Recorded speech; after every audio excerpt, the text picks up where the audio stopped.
couple of weeks, there's been a lot of tension as to whether or not the court ruling on the case was binding as to her recall to the Senate. And we know that it has been established that in as much as the judge did say that her suspension was excessive, it was giving as an obiter dictum to say it was merely advisory and it was not binding on the Senate to implement that recall.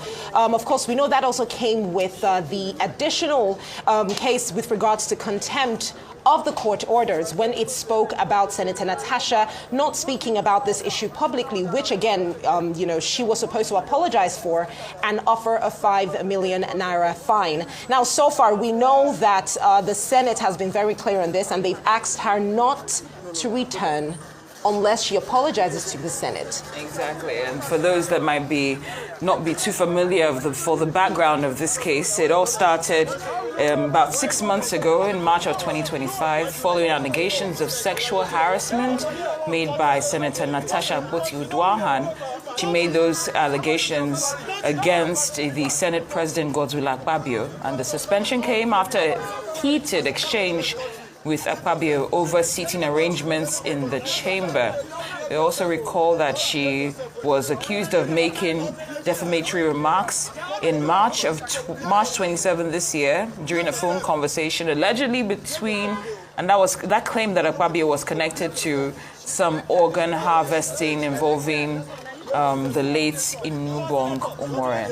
I mean, if you can listen to what's going on right now, clearly there is a dispute about letting her in. On one hand, someone believes that she's duly elected and should be allowed in to the National Assembly, but clearly she is not being allowed in.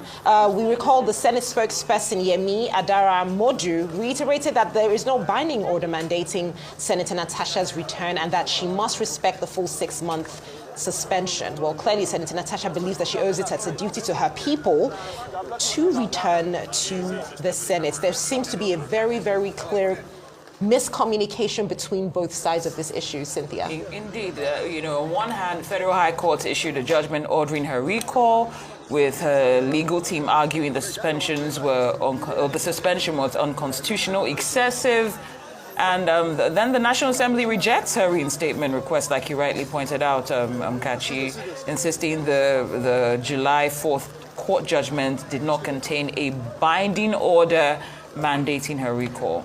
And despite the National Assembly's position, Senator Akpabio formally notified the clerk of her intention to resume legislative duties on July 22nd,